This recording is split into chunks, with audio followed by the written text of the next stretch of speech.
Has everybody seen what I posted today with the boat TACAN ICLS, what the studs are in the 18s?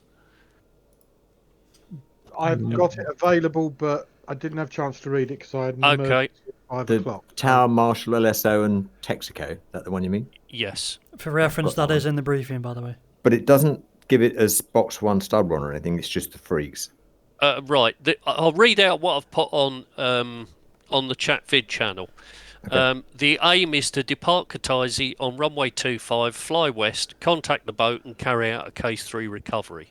There is a tanker available for those feeling adventurous. The boat is on TACAN 74 X-ray, ICLS 11.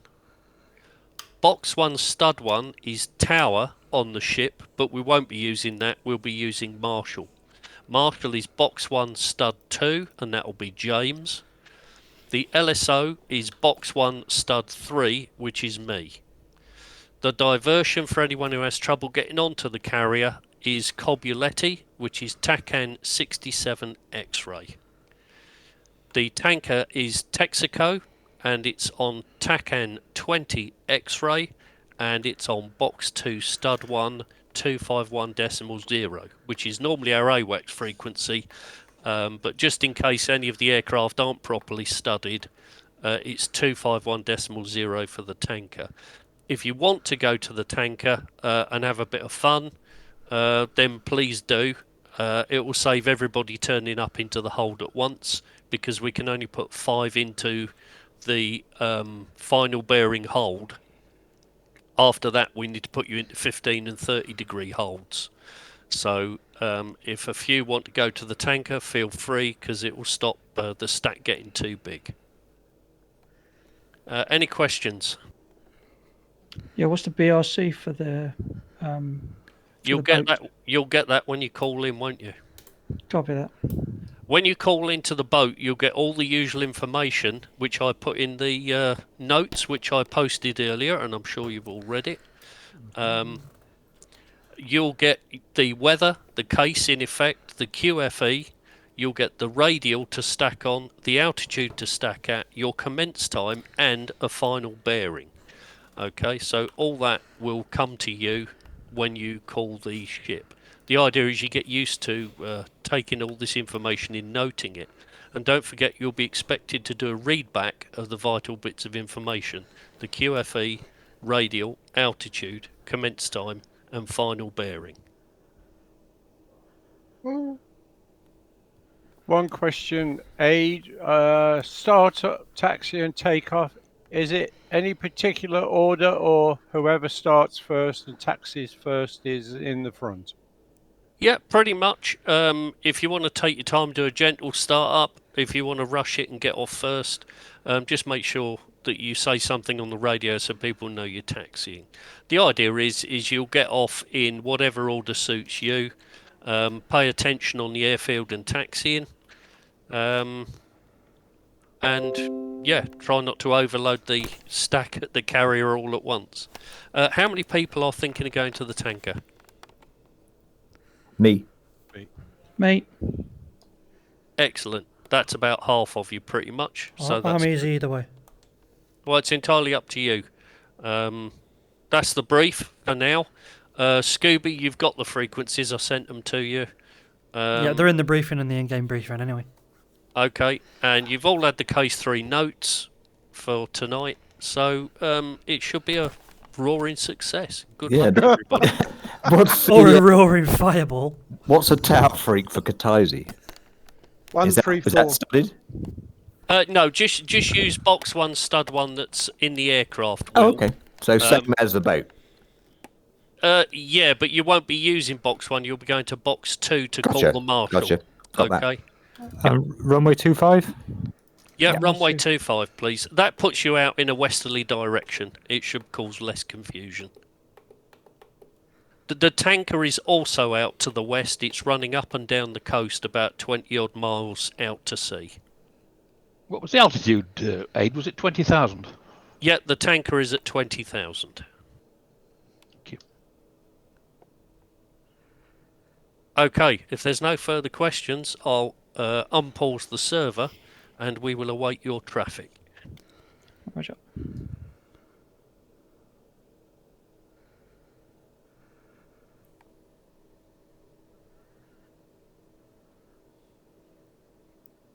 Bunch of perverts.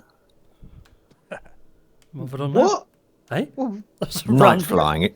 Night flying's only for perverts. Ah! I thought you'd seen my Facebook or something. Hey, did you want a discrete frequency? I think he's gone away to unpause the server.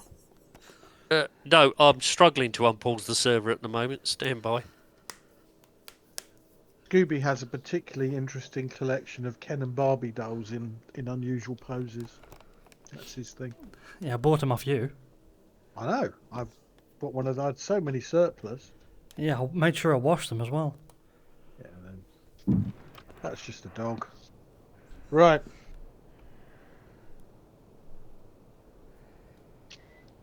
Server unpaused. James, shall we go down to classroom 1? Sure. Chief, turn on the ground power. Chief, copy. Connect ground air supply. Copy. Ground power is now on. Ground air supply is now connected.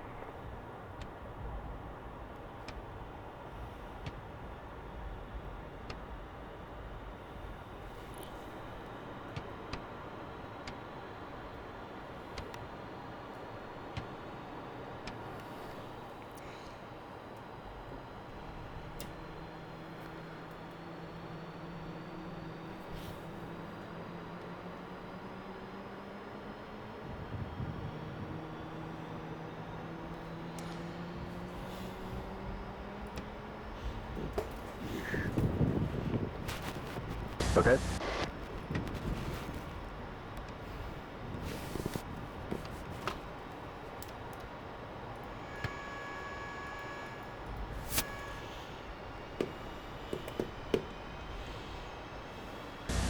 Arm the ejection seat.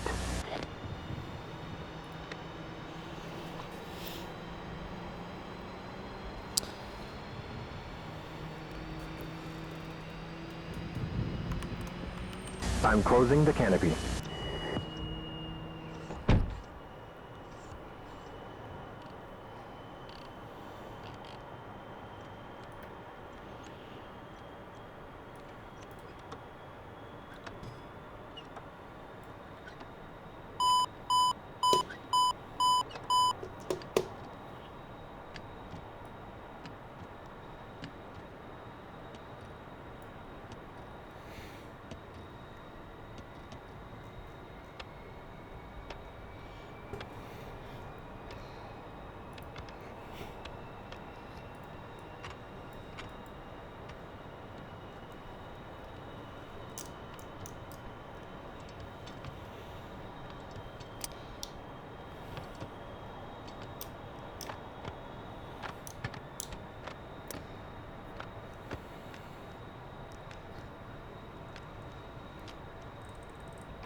Springfield 5, comms check. Leave it, Charlie.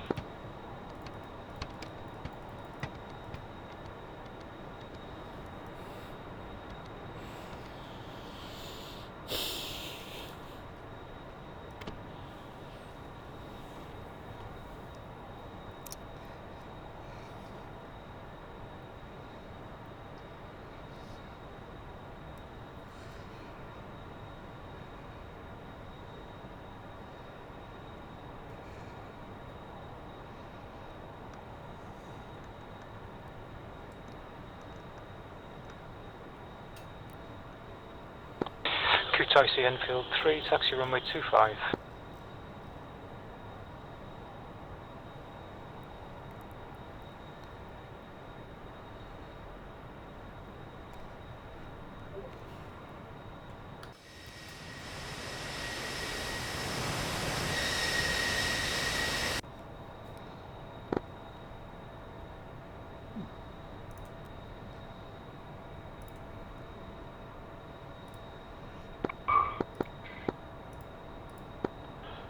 Taxi Springfield 4, No! taxi runway 25. Do you mind? Sorry, I nearly swore.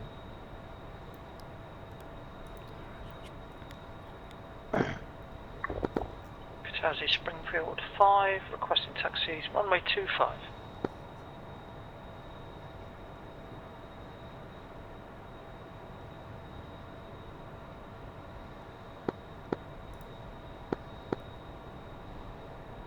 Request refueling. Request rearming.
5, Katazi, taking the exit runway 25. Ready to take off.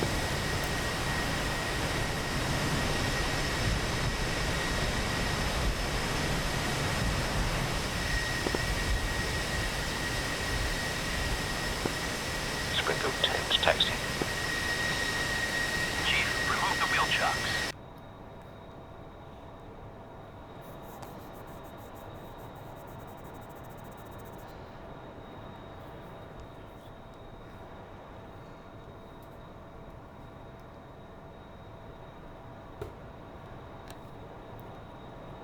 Enfield 1's taxi into runway 25.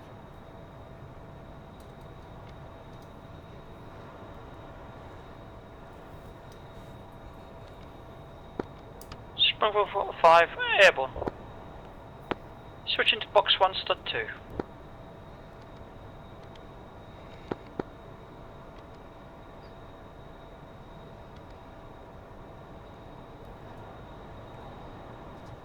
Ready to taxi.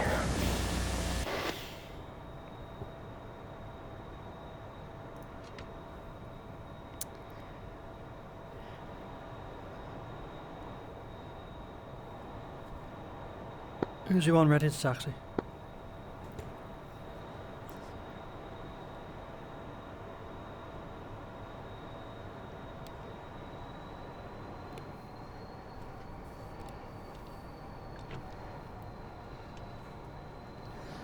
Uzi taxiing runway 25.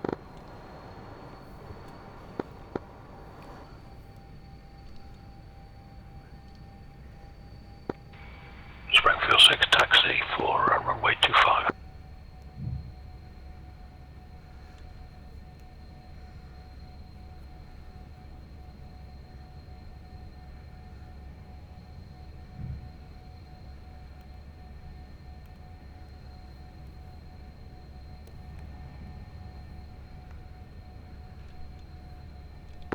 Springfield 10 lining up short.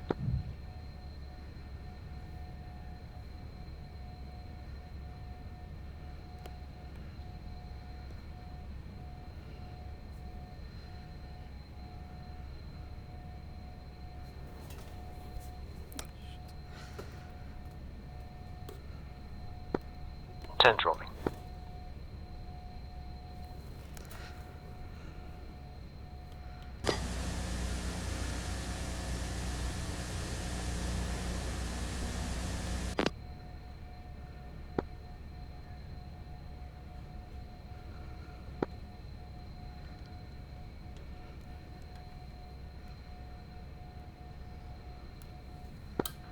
Enfield 2 ready to taxi.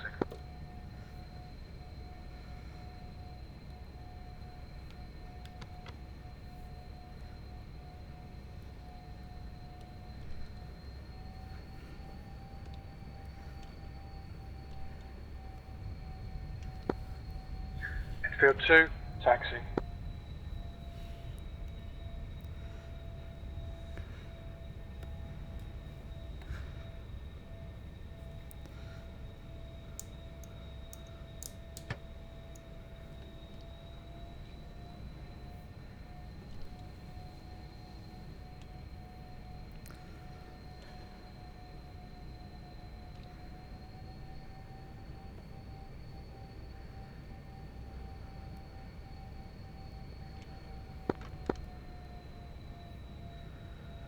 Texaco 1-1, Springfield 5-1, request rejoin.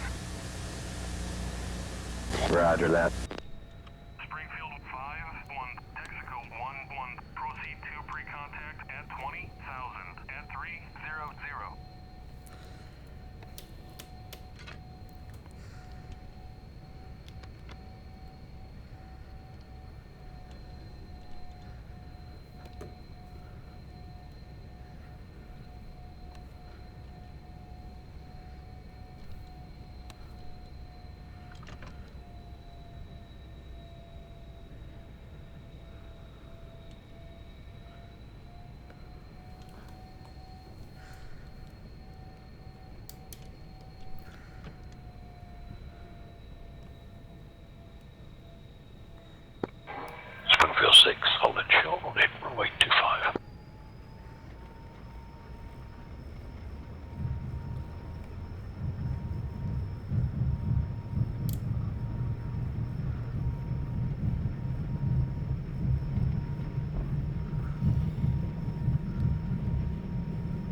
Enfield 2 holding short runway 25. Request permission to take off.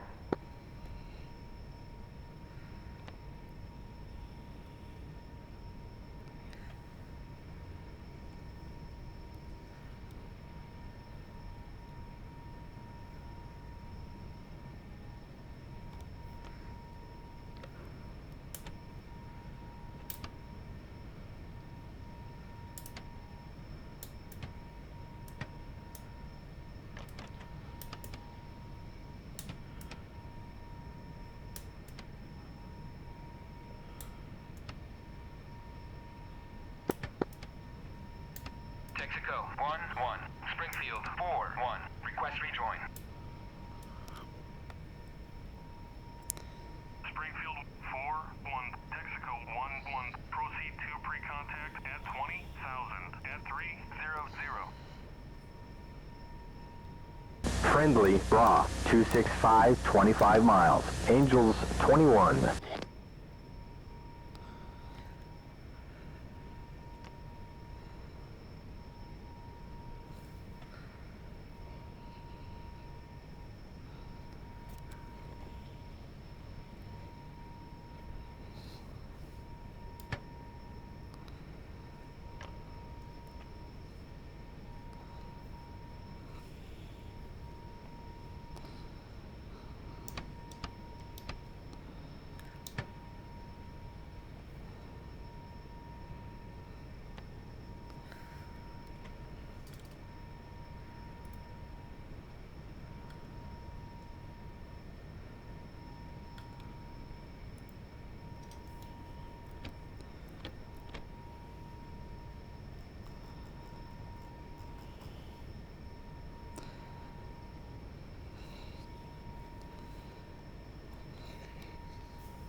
Texaco 1-1. Uzi 1-1. Request rejoin.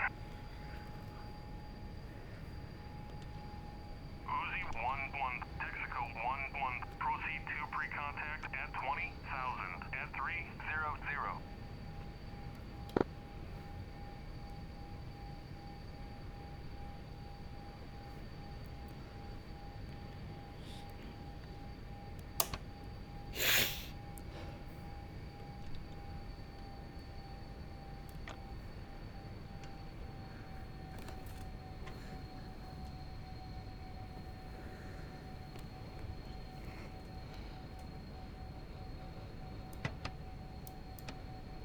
Friendly 2-ship, Bra, 225, 54 miles. Angels 20.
Spike, 12 o'clock, dead ahead.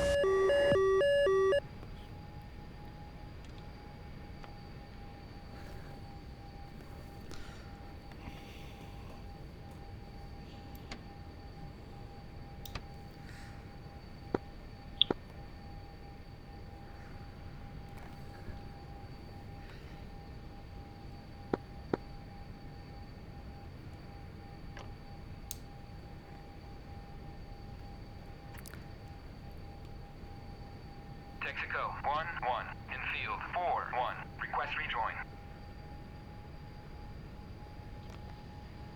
Enfield 4-1, Texaco 1-1. Proceed to pre-contact at 20,000 at 300.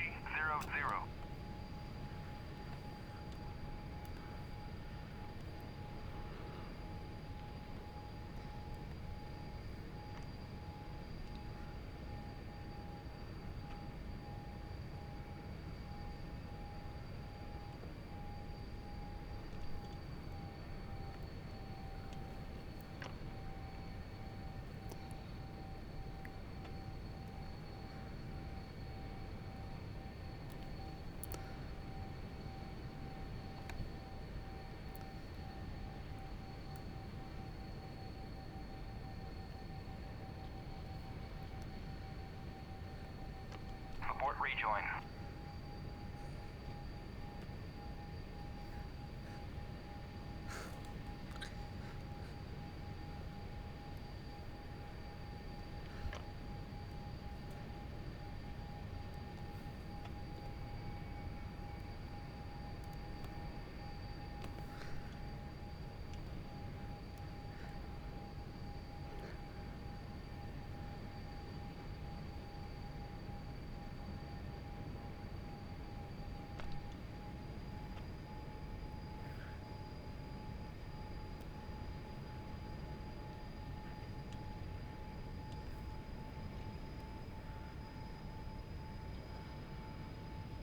Ready, pre-contact. Cleared contact.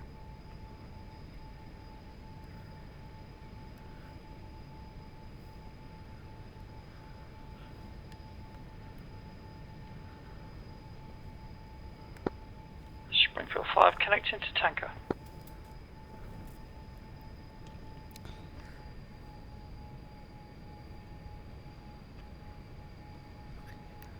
Contact.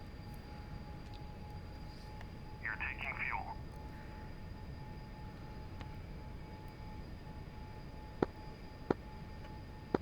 Springfield 5 connected to tanker.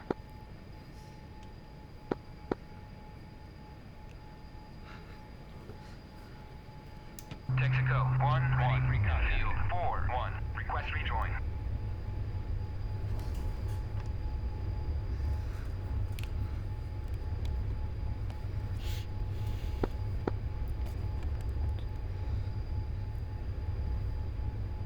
Texaco 1-1 in field 4-1. Request rejoin.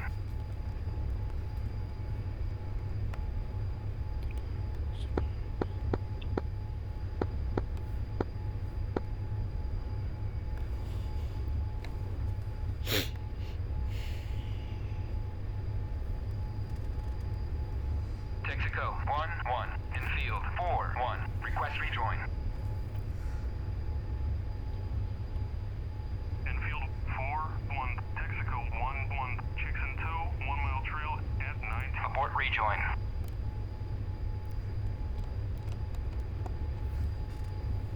Transfer complete. Disconnect. Springfield 5 disconnecting.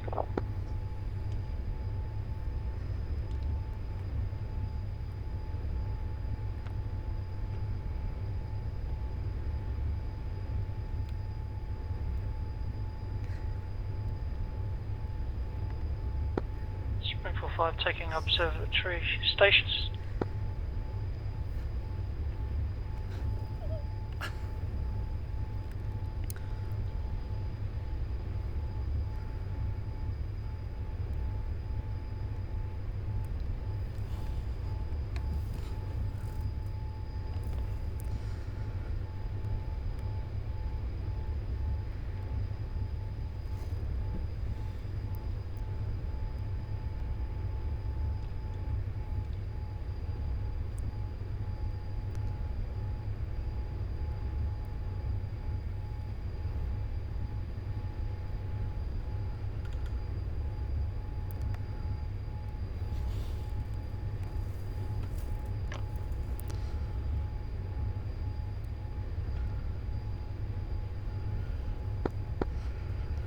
Abort rejoin.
Yogi on box 1 stud 1.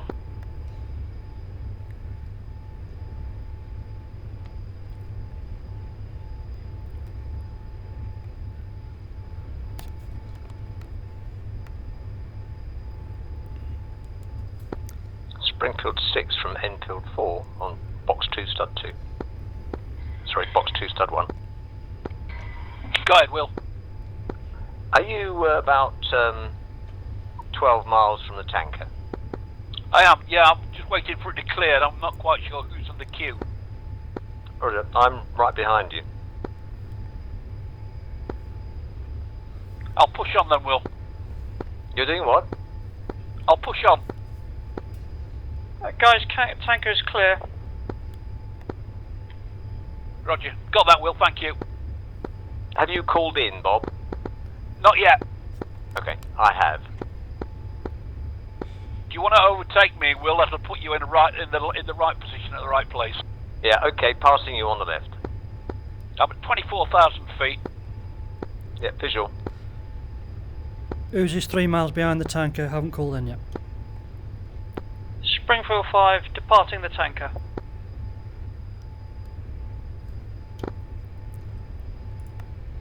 Texaco 1-1. Uzi 1-1. Request rejoin. Uzi 1-1. Texaco 1-1. Proceed to pre-contact at 20,000 at 300.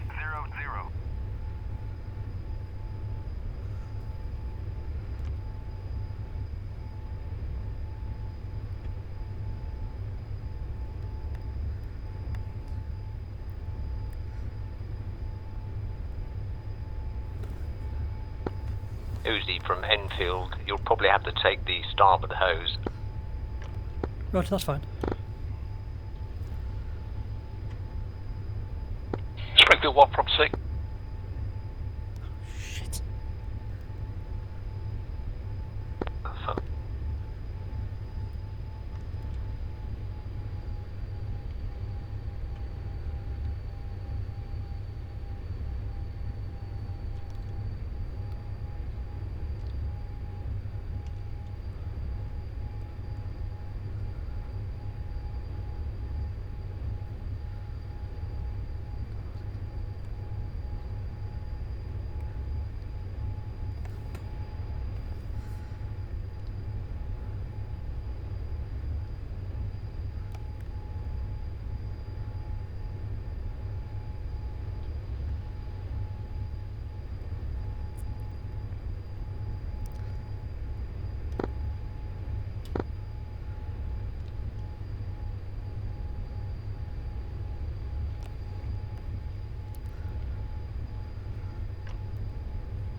Ready, pre-contact.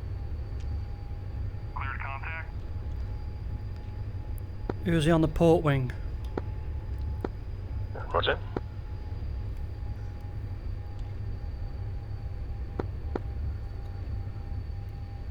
Abort rejoin.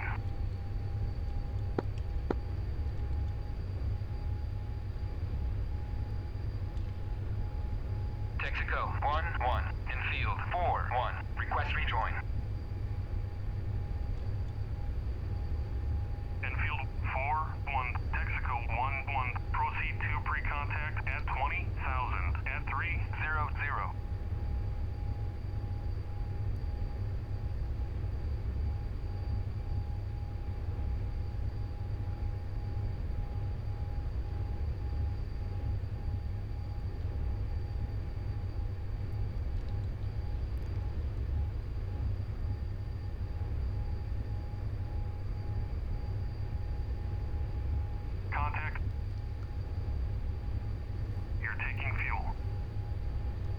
We're taking fuel.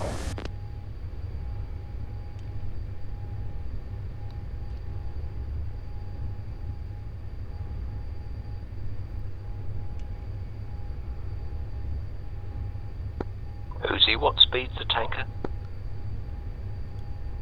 Prox 300, I can't give an exact. 7,500. Roger.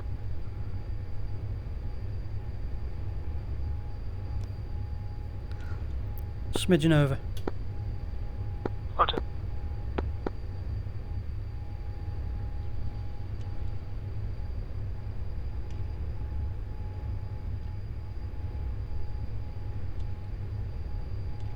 Fuel 9,000.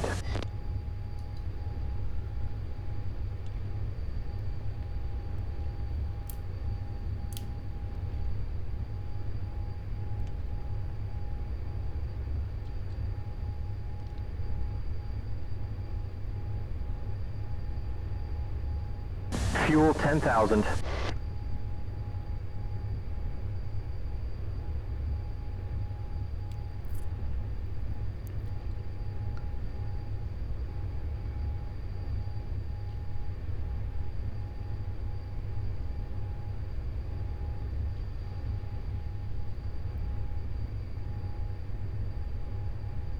Ready, pre-contact. Fuel 11,000.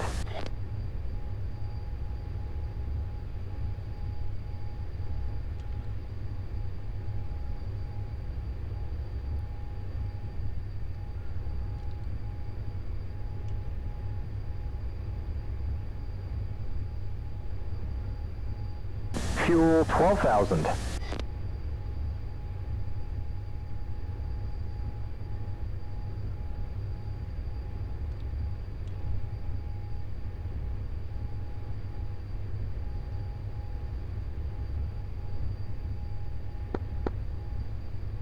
Ready, pre-contact. Fuel 13,000.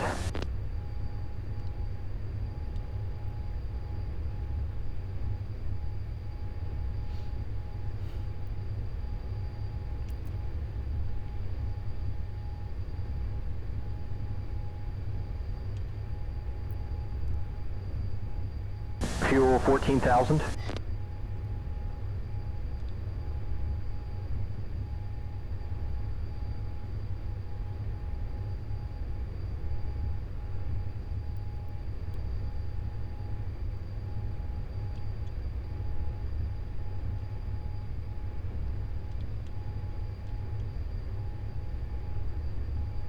Fuel 15,500.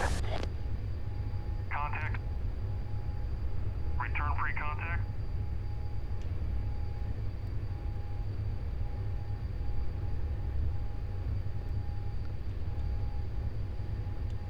Transfer complete.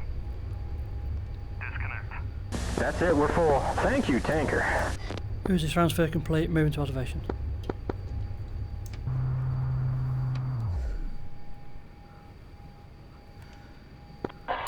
From Springfield 6, who's next in the queue, please? You. Thanks, Will, moving in. I'm on the starboard hose. Got that.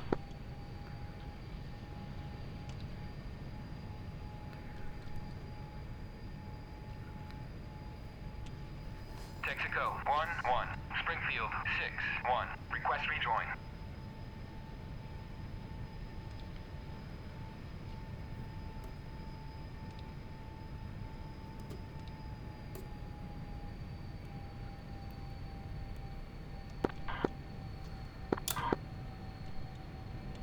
Texaco 1-1.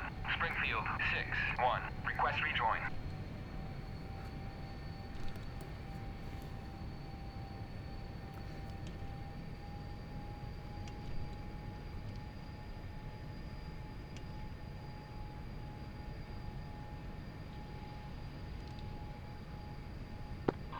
Anybody confirm tanker frequency at 251.0? Affirm. Got that, thank you.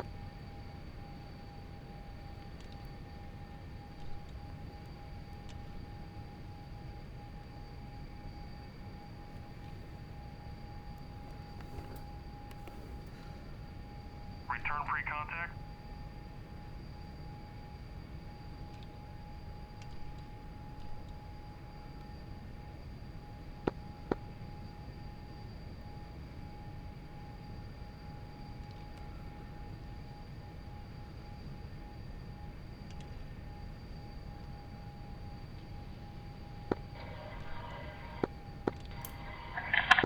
Ready, pre-contact. Cleared contact.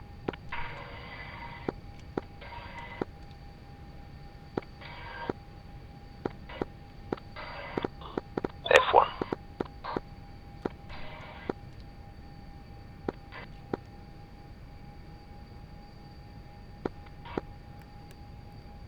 I think he'd give you the port hose, Will. Got that. I can't Where are contact you? him at the moment. Where are you, Bob? About 2 miles to the 6 o'clock. I'm have to change over to the other hose for some odd reason. He's pushed me over. Got that, thank you.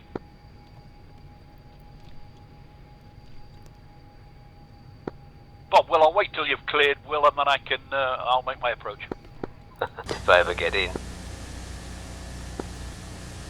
Oh, you've little faith. Woke up. Shit. That's the wrong one.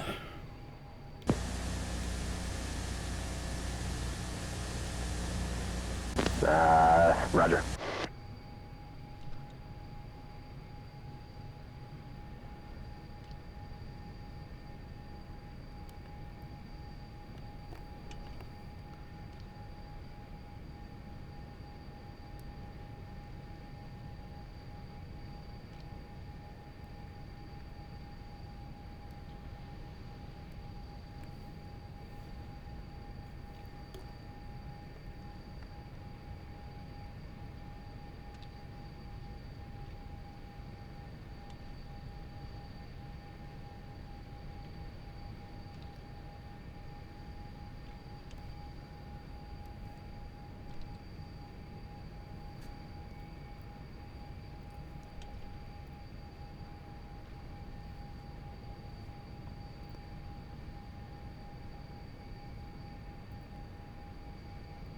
Go on, Will, put the thing in the thing. There, oh, thought you had it then.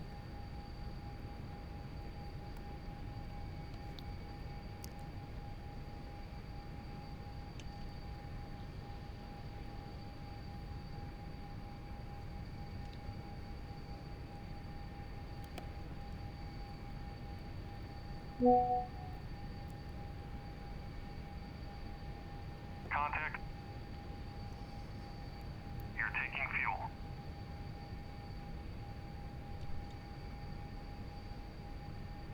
Return free contact. Texaco 1-1. Springfield 6-1. Request rejoin. Springfield 6-1. Texaco 1-1. Proceed to pre-contact at 20,000 at 300.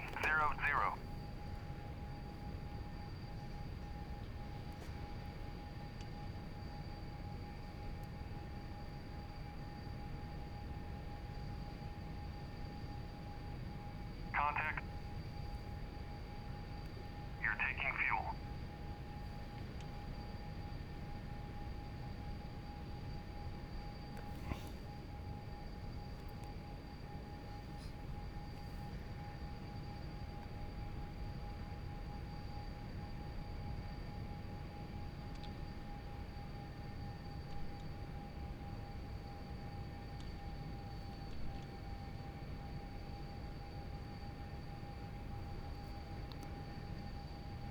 This is really pretty.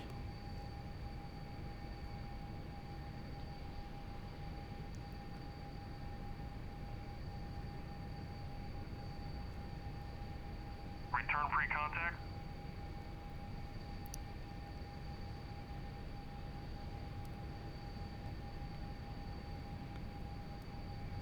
Abort rejoin.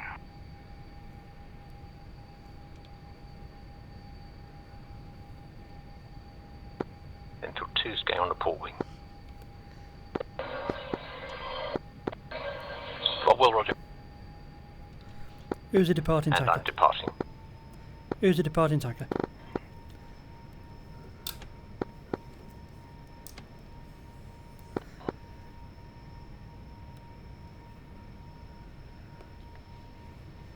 Ready, pre-contact.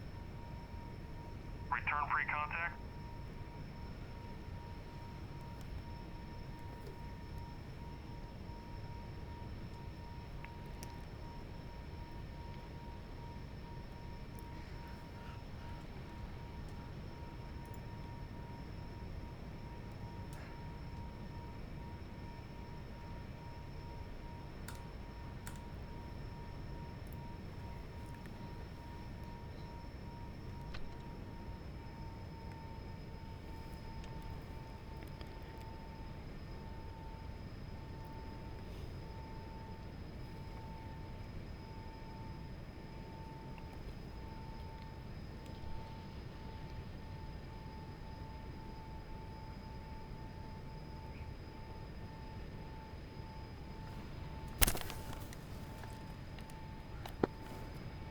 Next P.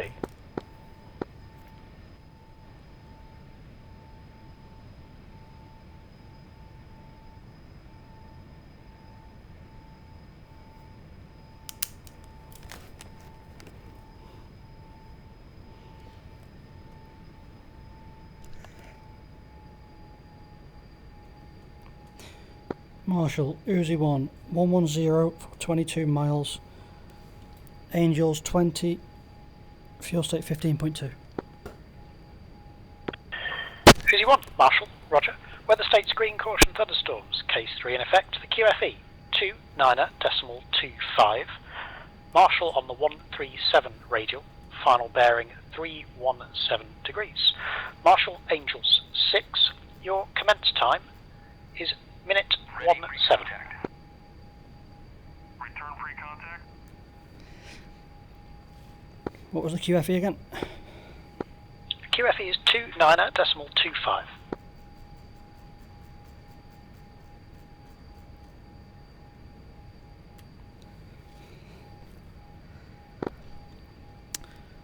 (2925) set. 135 radial. What was the minutes again?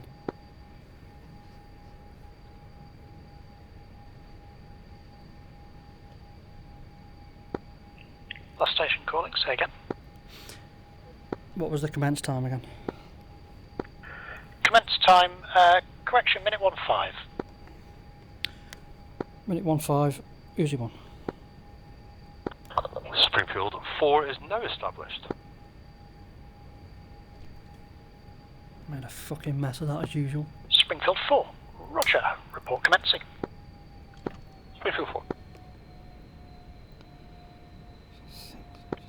Enfield 1 commencing. Enfield 1, roger. Report platform.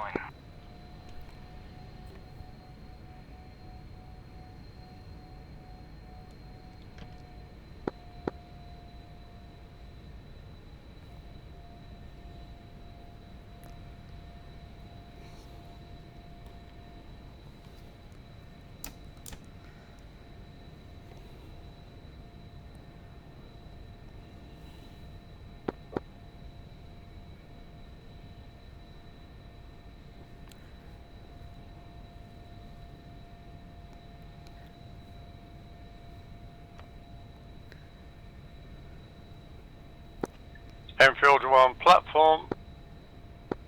Enfield 1, roger. Report 3 miles. Friendly 4-ship, Bra, 200, 24 miles, Angels 8. Enfield 1, roger. Report 3 miles. Enfield 1 will report 3.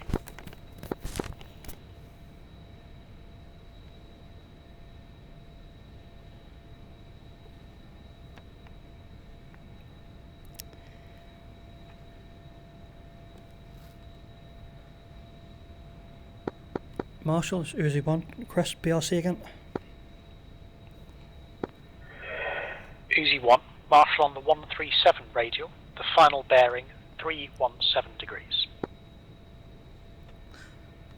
317, Uzi 1.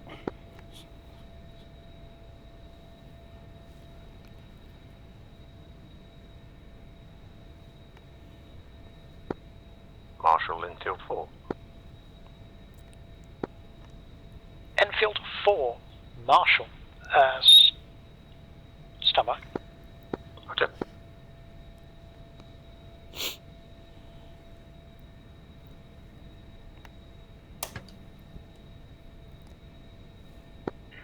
Enfield 4, Marshall, the weather state is green, caution thunderstorms. The case 3 is in effect, QFE 29.25.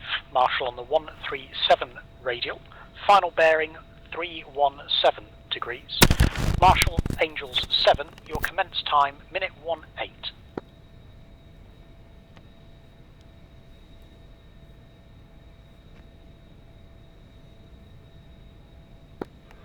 Enfield 2, Roger. I'm a single seat fighter, but I can write. Your weather state's green, 2925, 137, 317, 718. Enfield 4, readback's correct. Can you show off and tell me your fuel? Roger. And state is 10.0. 10.0, Roger. Report established. Roger. Enfield 2 commencing. Enfield 2, Roger. Report platform.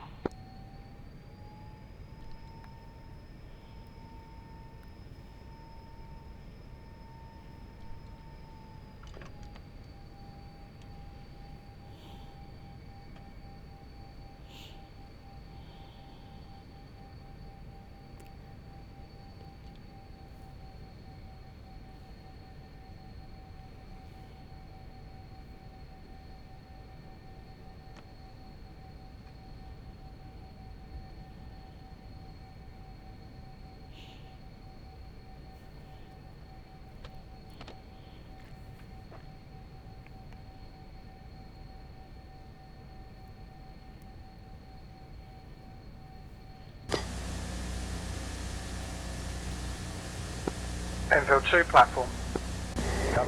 Enfield 2, Roger. Report 3 miles.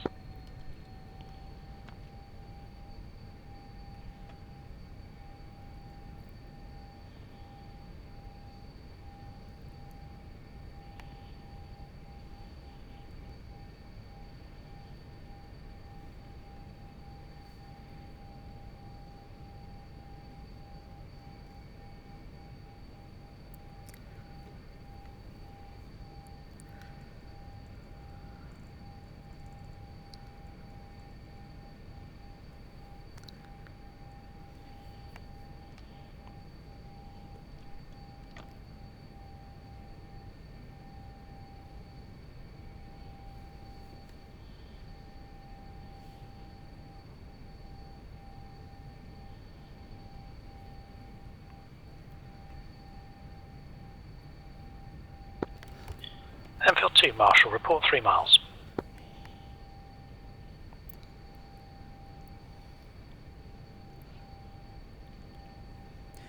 Marshall, Uzi 1 established. Easy 1, Marshall. Roger. Report commencing.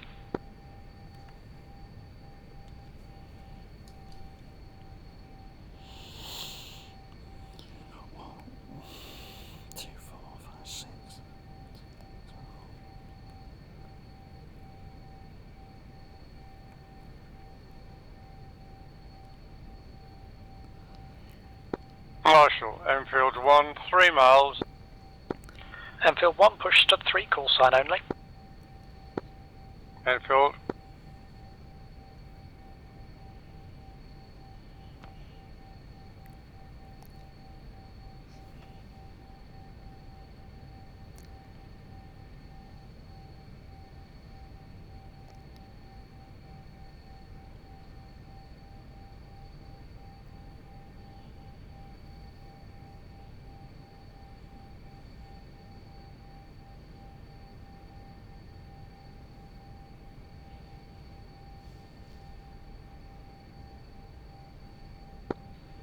Enfield 2, Marshall.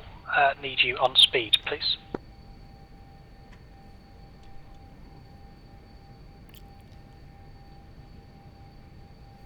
Two.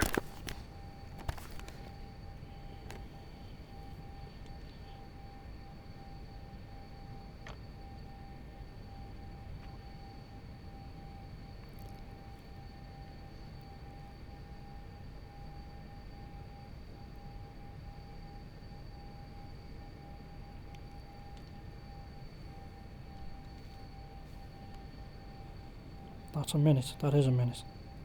1. Enfield 1 is down.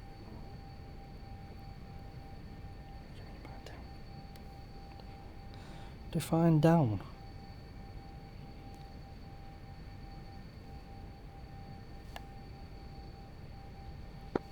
Marshal, Enfield 4. Enfield 4, Marshal. Just to confirm, my commence time is 1-8 and my altitude should be 7,000? Correct. Roger.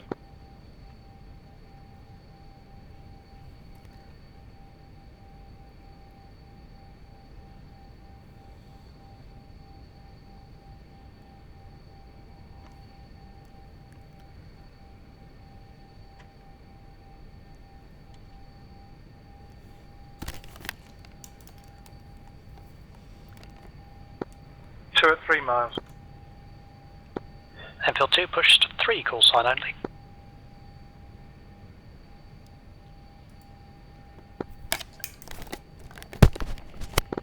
And Marshal Enfield Springfield 4 request 4, time. 7,000 should give you 22 DME on the 137.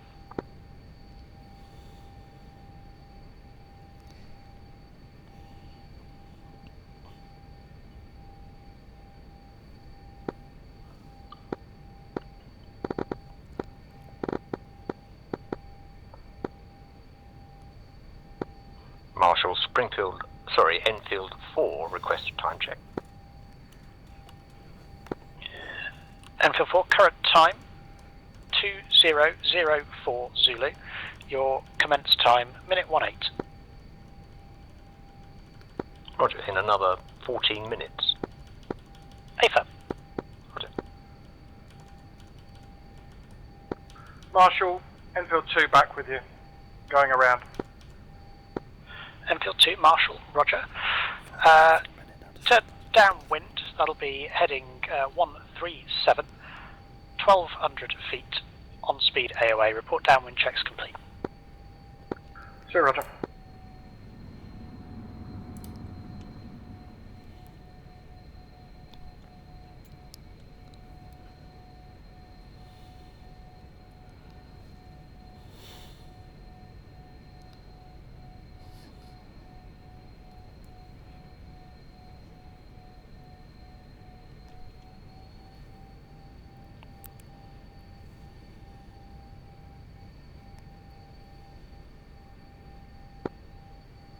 Springfield 4's commencing. Springfield 4, roger, report platform. Enfield 2, turn left heading 090. 090.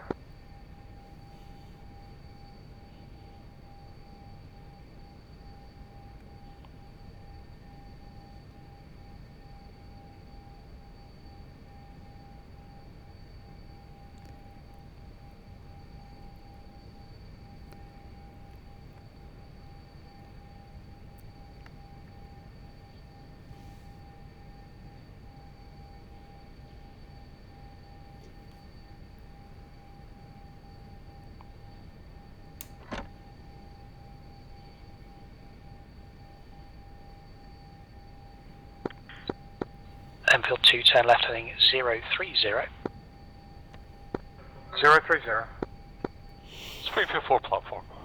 Do another orbit at this. Springfield 4, Should roger, be something platform. like- Report 10 miles. Springfield 4.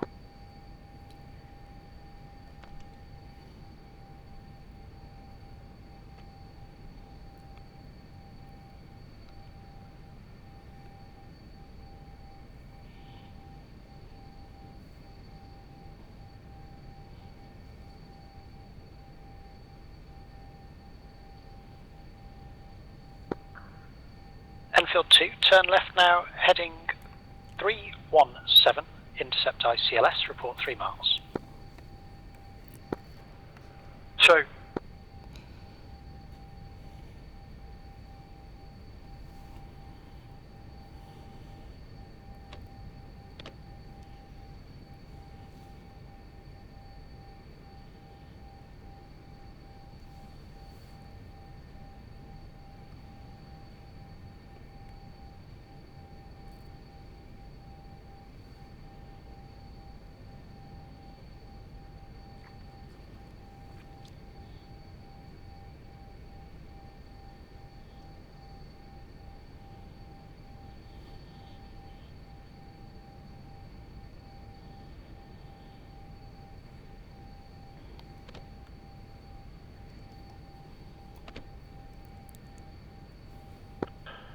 354 is 10 miles. Roger, report 3 miles. Enfield 2, 3 miles. Enfield 2, 3 miles. Enfield 2, if established, push to 3, a call sign only.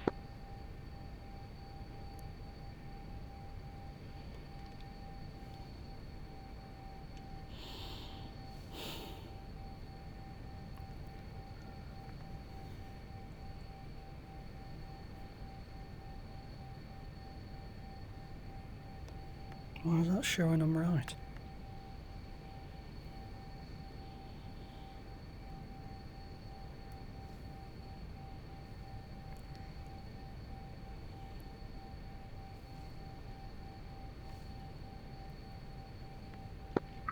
Two's down in the drink.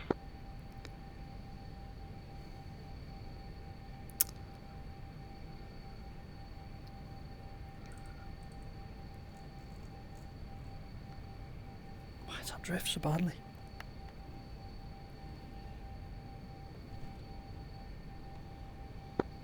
Marshal, Springfield 4, commencing. Springfield 4, roger, report platform. Roger. That's about right, that. Just confirm that's Springfield Something. 5, yes? Springfield 5, sorry. Previous tab. Roger.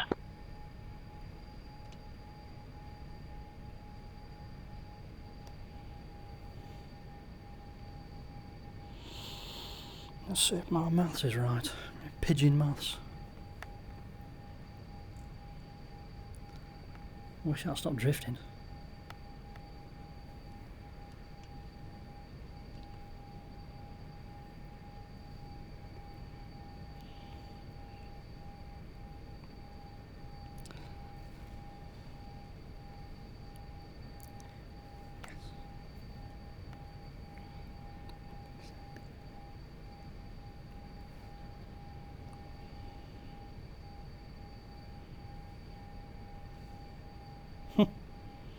That's looking pretty good.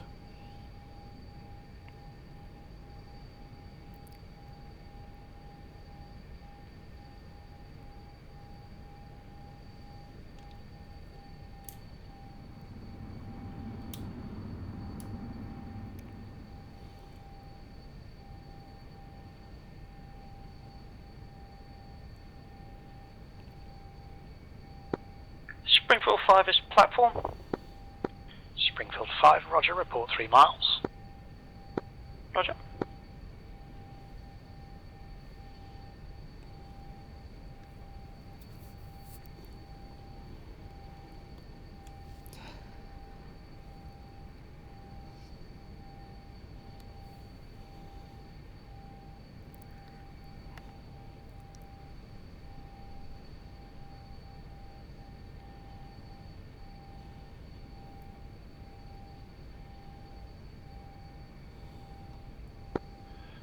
Springfield 4 is 3 miles. Springfield 4, push stud 3, call sign only. Springfield 4.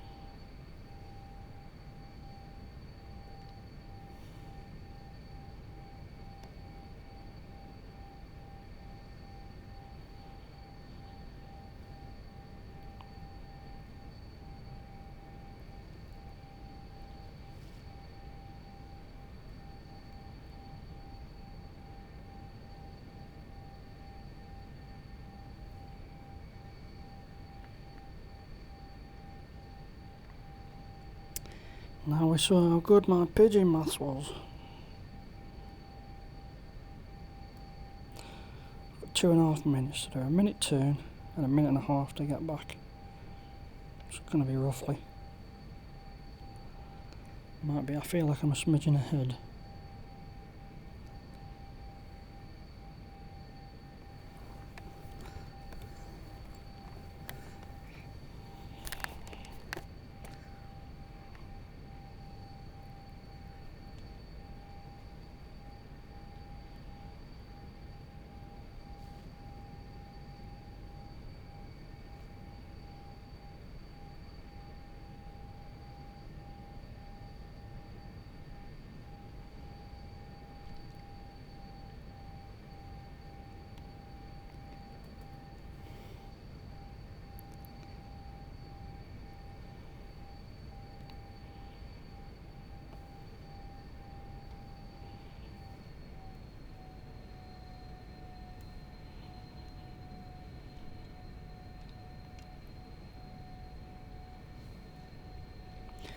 Marshall Springfield 4 with you going around. Springfield 4, roger. Climb maintain 1,200. When ready, turn downwind 137. Report downwind checks 4 complete. miles in a minute is 240 knots. That is fucking bob on. Unless I'm a minute out. Shit, I think I'm a minute out.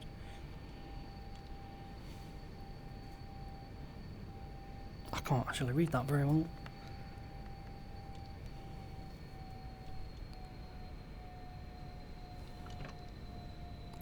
I'm a minute out. Shit.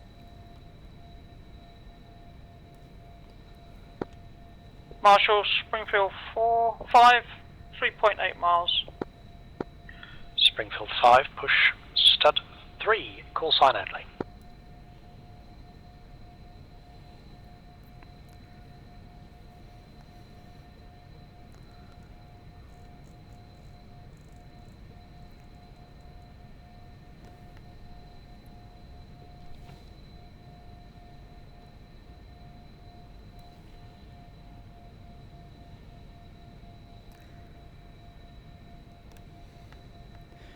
Marshall, Uzi 1 commencing. Uzi 1, roger, report platform.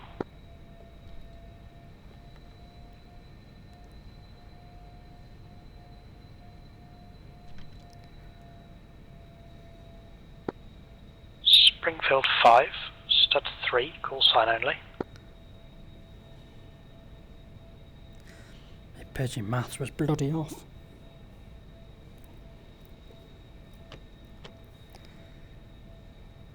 Marshall, Uzi 1 platform. Uzi 1, roger, report 3 miles.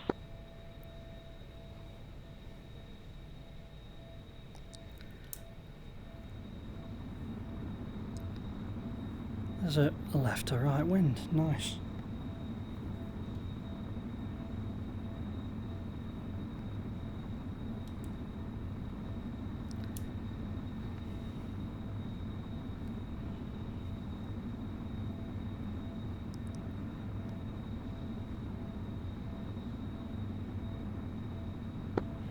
Springfield 4, turn right heading 180. 180 Springfield 4.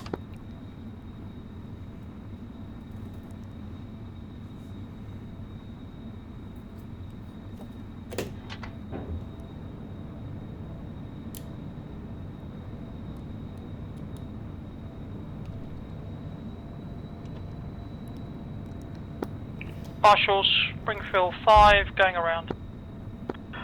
Springfield 5, roger, climb and maintain 1,200, turn left heading 180. Roger, 180. 1,000 feet.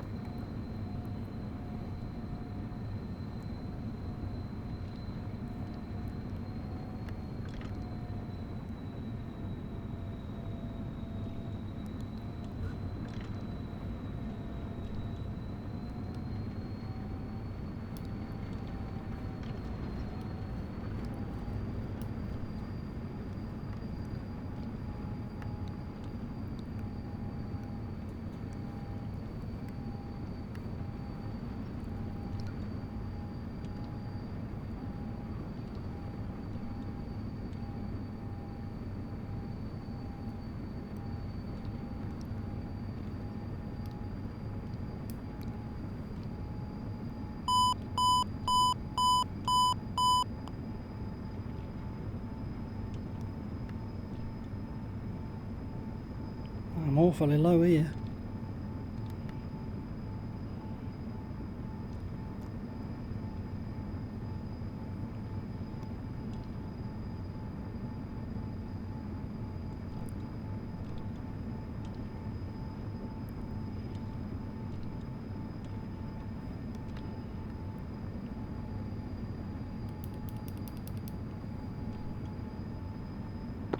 Springfield 4, turn left heading 090. 090 Springfield 4.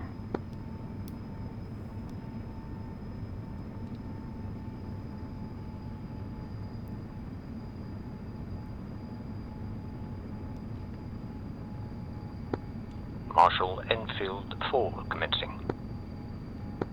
Enfield 4, roger, report platform. Roger.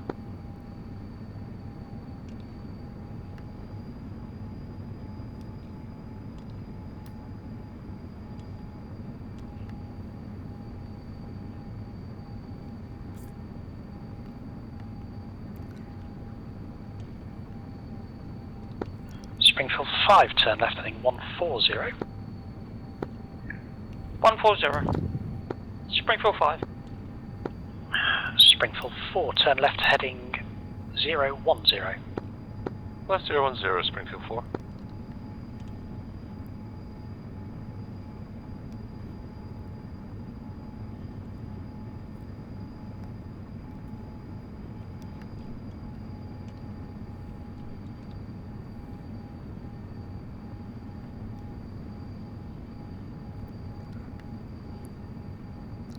I'm nowhere near the glide path.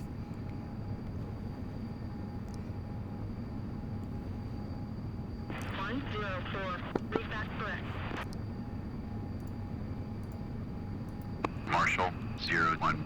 Marking Mops 13048. Angels 1.5. State 13.0.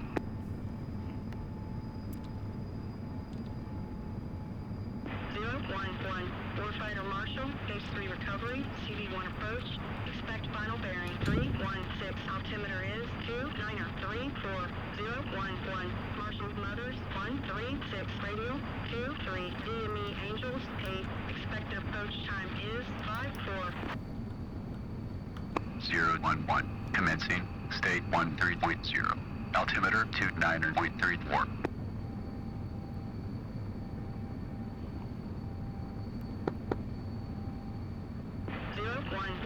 Read back correct.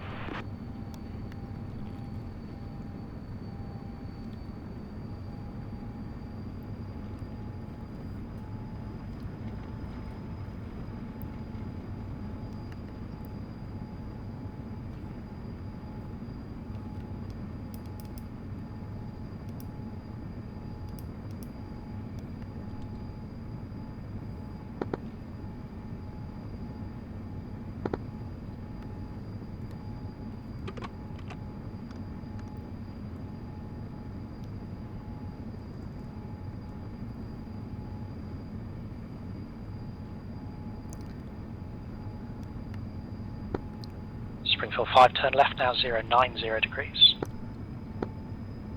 Springfield 5, 090.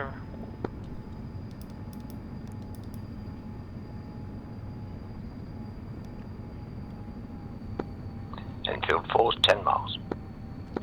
Enfield 4, roger, report 3 miles. Roger.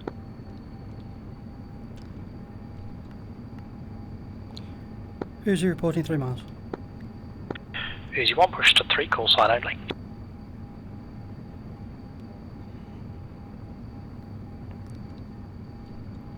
Who's you checking in? Uzi LSO, call the ball when ready.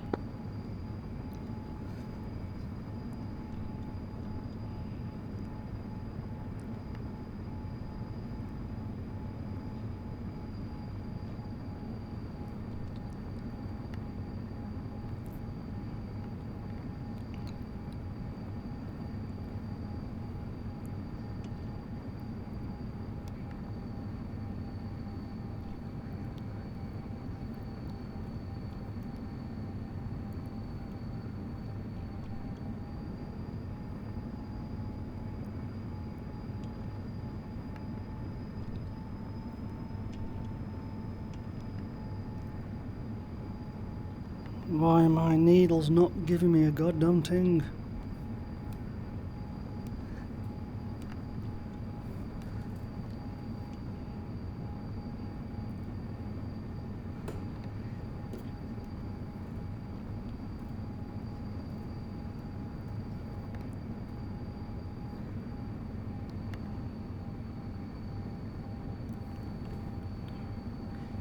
LSO, no joy on the carrier.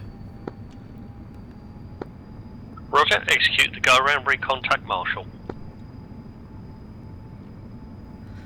Is it?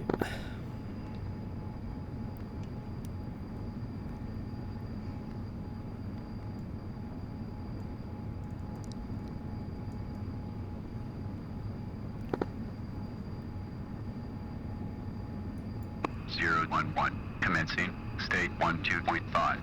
Altimeter 29.34.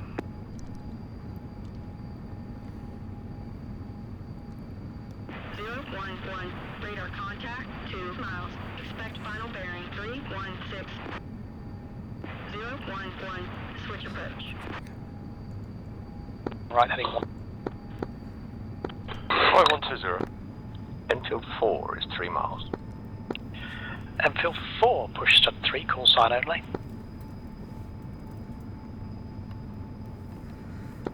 Uzi 1, Marshall. Marshall, Uzi's no join the carrier, gone round. Uzi 1, roger, climb maintain 1200 on the QFE, and turn left heading 180.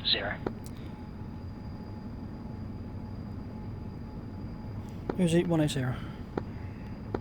Springfield 5, report established on the final bearing.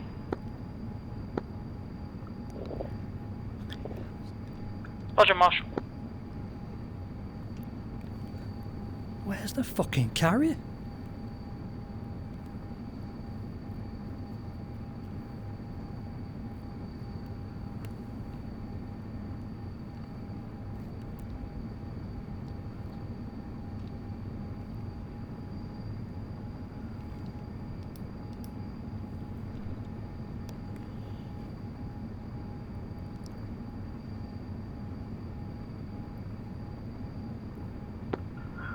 All call signs, Marshall. Looks like there is a big challenge with the winds tonight. It's way off, direct down the deck. Happy to keep vectoring for approaches. Suggest tonight is just not possible.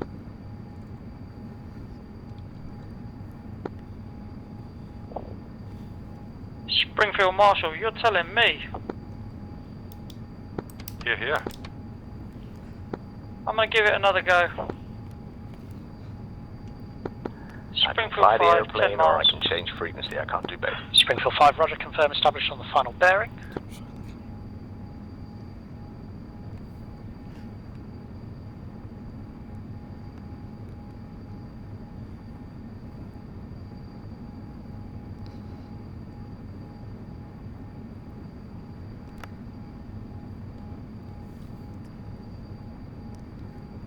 Marshall, Springfield 4 diverting en route. Springfield 4, say again. Springfield 4 is diverting and going en route. Springfield 4, roger, and my apologies for tonight.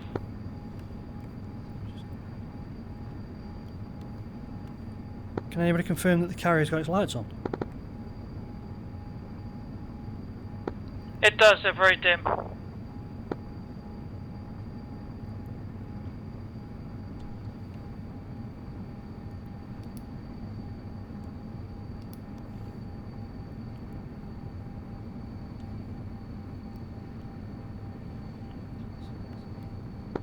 Springfield 5, confirm you're turning onto the final bearing. Roger, Marshall, returning onto the final bearing shortly. Roger.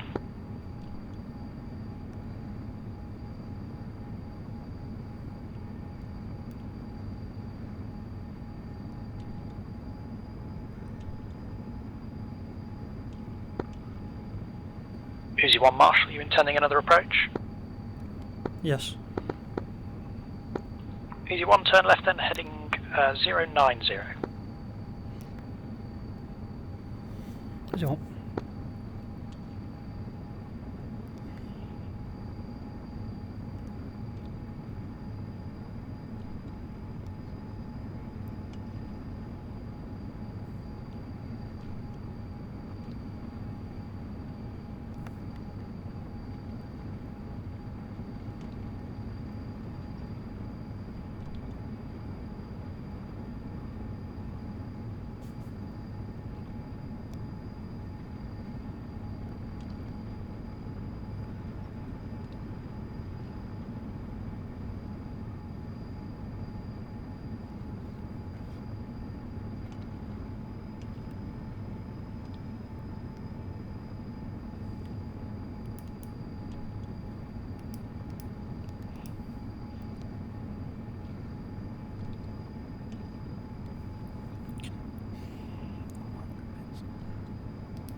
Marshall, I think I'm established on final bearing.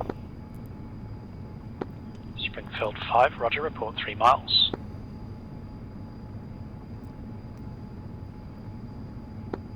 Uzi 1, turn left now, heading 351 degrees.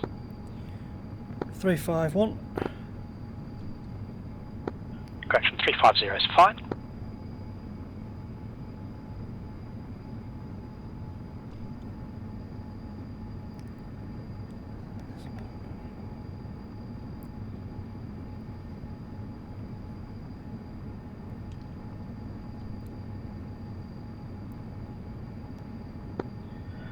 And Uzi 1, report established on the final bearing. Is final bearing still 317? Affirm.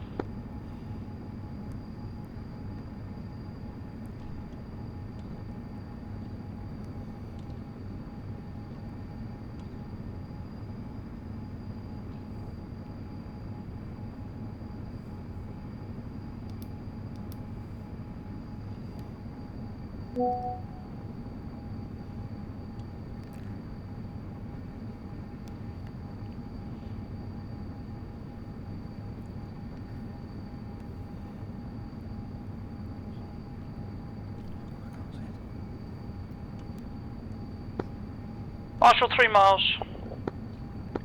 Push stud 3. Pushing stud 3.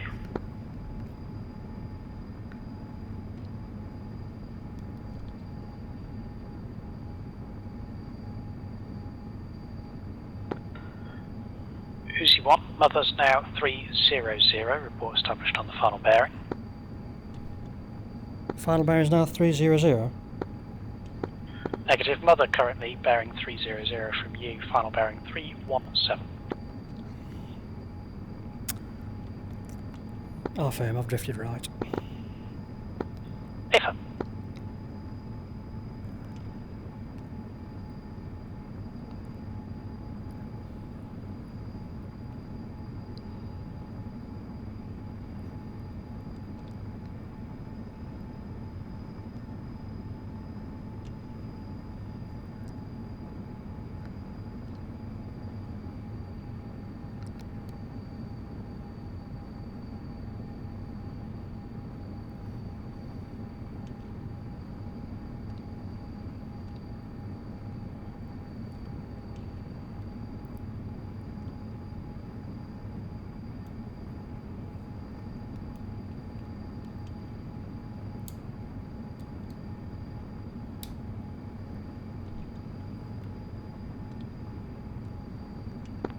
Going around.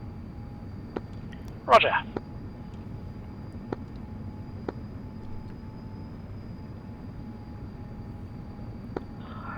Suggest you call it a day there, Yogi.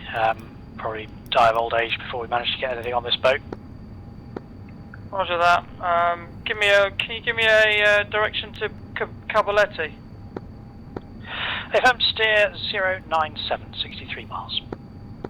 097.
This wind is a bugger.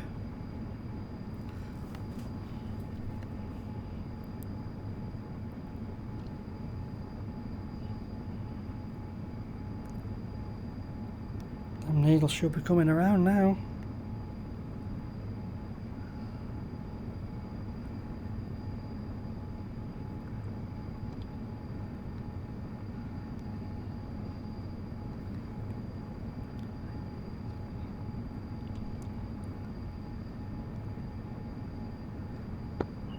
Uzi 1, push stud 3, call sign only. Uzi reporting 3 miles, pushing stud 3.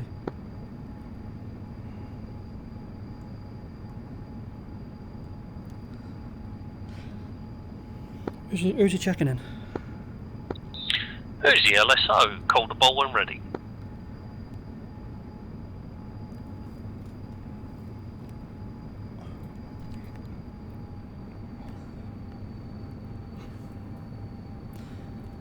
I'm not at all convinced I'm where I should be. Roger, do you have an ICLS? I do, but I think my TACAN's lying to me. We're starting to wonder the same this end as well. Last time I flew I had this, it was 5 miles off. I can't see a damn thing.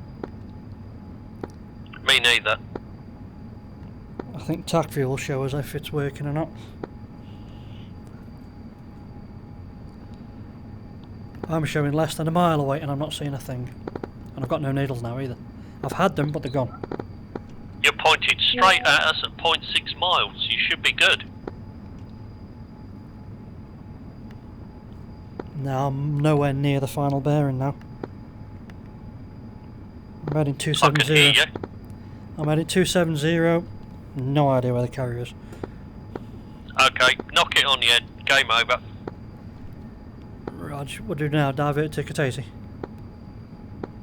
Yeah, if you want to, or Cobuletti, it's a lot nearer. Call Marshall and divert to Cobuletti. Raj.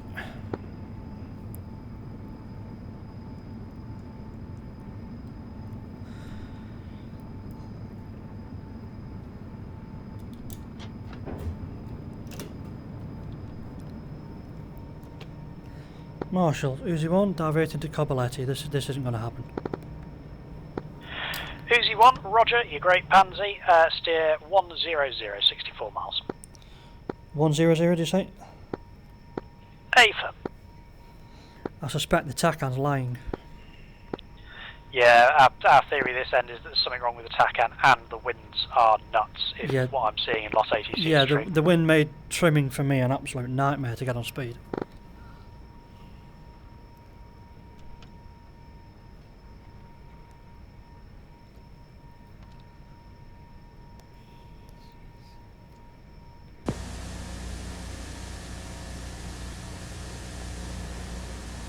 Roger.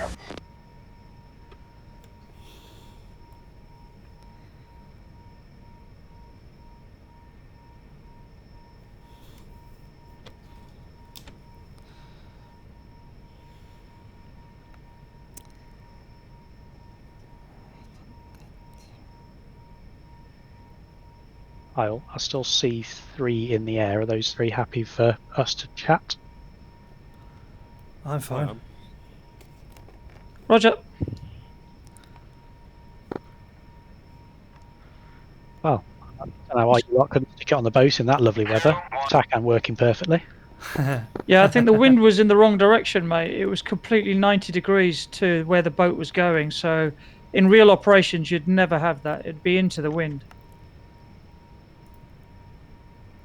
Yeah, from what I can see in Lot ATC, it's worse than that. It's not even a wind that any normal human being would set. It is all over the place as you change altitude. Yep. Yeah, I had all sorts of fun trying to trim to on speed. Ada's put something on the WhatsApp saying apologies, the wind was a fault of DCS. He did correct it when the mission was released. I think it finished up at 20. I've just had a look at the MIS file. It finished up at oh, I'll leave it to Aid. Yeah, sorry about tonight, blokes. It took us a while in before we realised what was going wrong. Although I hadn't programmed any winds, I'd removed them when I did the MIS this afternoon, thinking that the rain and the cloud would be enough for now. Somehow, when we've started up, it's put a really high wind in across, which of course you'd never have on the carrier because the carrier go nose into wind. and you would only ever have a headwind. So I don't know what's caused that, but it completely fucked everything up. So my apologies for that. I'll have a look at that tomorrow, see if it's fixable, or see whether it's to do with the mini update that happened today. I don't know. There's an update. No, I haven't had one. I was going to say I haven't updated. It's put off Not me either. I know there's one due tomorrow. Oh, is it tomorrow? Is it? Oh, I thought think it was today and got pushed back till tomorrow. Okay, in that case, maybe that's got nothing to do with it. The other thing is we suspect that there's a problem with the TACAN as well, because the courses that you're all approaching on, unless it was just the crosswind, were taking you to the side of the boat. You weren't coming at the boat, and we couldn't work that out. Yeah, that was the wind, mate. It was just blowing us completely off course. Right. Okay. We were I was having to put in full left rudder just to try and stay, but I just couldn't keep it. It was still blowing me off. Okay. Lucky you. Well, my apologies for that. I don't know how that got in there, because I've set the wind to 0 when I did the MIS this afternoon, so I don't know how that got back in, but I'll have a look at it tomorrow, and we can try and fly it again next time James is free and we haven't got anything else on the calendar. Yeah, well done on the comms, James. They were brilliant. Yeah, comms was brilliant. Well done, James. Yeah, glad you enjoyed it. I thought the general standard was good, to be fair. I mean, certainly, you know, the bit that wasn't affected by wind, generally, other than the odd errors that people caught, everyone was marshalling in the right place at the right altitude. There were a couple of bits where we did have the extra 500 or 300 feet on people's altitudes, so just a reminder to make sure you've got the correct QFE set. There's not a lot of room in that stack, and it's very easy if you're both off a little bit to run into each other, and we'd rather that didn't happen. Everyone hit their commence times incredibly well, which was fantastic. I've got very little else to add, to be honest. Just try and stick it on the boat next time, will you? It was absolutely impossible. I've got some points, if I may. May I? Yeah, go, boss. I couldn't. I tried to get my 3 mile call in, but I couldn't because there was people talking on that freak. I don't know if it's obvious from where you're sitting, James, but you got it. When somebody's approaching the 3 miles, they probably want to get their call in, and dare I say it, to have a frequency change at 3 miles for real on a stud change. I would have my left hand on the switch that switches me from stud 2 to stud 3. Not the case in DCS. I don't know how you guys change frequency, but I basically have to change hands, grab the mouse, find where the cursor happens to be sitting in space at the time, try and get it onto the appropriate rotary switch that isn't illuminated at night, and then rotate it just 1 click before I'm bumped around it on my wonderful seat, and therefore it jiggles me off, and I end up clicking it to stud 4, by which time I'm now 40 degrees off heading. So I don't know how we can. Well, the suggestion, instead of the guy in the aeroplane changing frequency to stud 3, can't the bloke on the ground change to stud 3 or whatever it is, change to stud 2? Or I know it's going to be awkward because other people are on it coming down, but to get the pilot to try and do it on his own, certainly in that kind of crosswind, in that kind of weather, is nigh on impossible. I agree. And akin to that, to pass, I think it was 7 pieces of information in one breath to a single seat guy.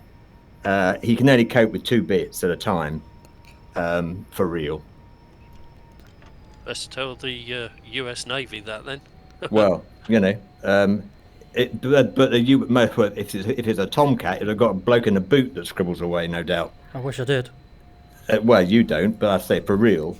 And the last question I have for everybody is, when one has this enormous crosswind, so you're trying to fly the ILS display that's now actually falling off the right-hand side of the display. I know we wouldn't have it for real on a boat, but if it were to happen on a land base, how does one freeze or or stabilize the head-up display such that it doesn't wander off, literally fall off the edge of the screen? Does anybody know? In What? nav mode, it's your uncage button in your nav mode. And where's the uncage button? It's the same one you use for Sidewinder. Ah, You know, when you okay. look at that would lock the HUD, would it?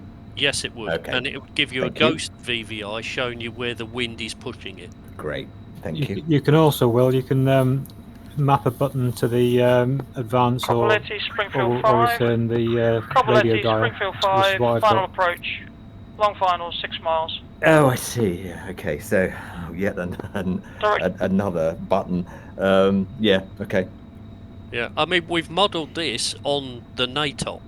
Yeah. But we have slightly simplified the radio. But that call saying weather, case 3, etc., with all those bits of information is what they use. Yes, I'm sure they do. So But that's why we've used it. Fine, but I'm you know, if you like, I'm for real. If you are on a single-seat aeroplane, and certainly if it has no autopilot, or you're not in a situation where you can use autopilot, both your hands are busy. I mean, particularly busy, and indeed your eyes are busy too, looking out the window. So to expect somebody to either remember all those numbers or to somehow write them down whilst flying with one's knees or with one hand is, well, it's not acceptable, really. I used to put up with a radio frequency, a 4-figure radio frequency change and a 4-figure IFF change at the same go, but that was it, you know. I mean, and that was pushing it, really. So to have 7 bits is it fried my brain when I too thought it was just difficult. me. Yeah, of course. No, it's bound you're a human being, you know. And I always think the air traffic controller sitting in a nice, warm, cozy building somewhere, you know, with a cup of coffee, and you know, and whereas if you cock it up, you're going to end up in the water, or even worse. Sorry, you forgot the donut. Well, of course. Why am I telling them? Tell us about it, Al. You know. I feel like you're picking on me and Al in the same breath here. No, I'm not picking on anybody. You can probably tell from my voice. I'm trying to do it. You know, the adrenaline hasn't quite gone away yet.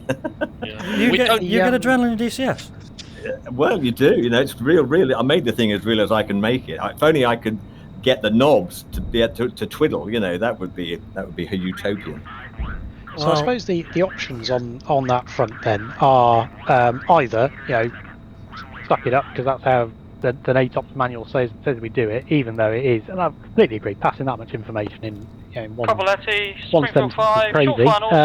Or we can split it up, you know, and depart in our SAP from the NATO, because there'd be nothing stopping passing, say, the QFE in an initial heading, and then passing the radial and the Angels at the same time, and then passing the commence time once established. Yeah, we could do that.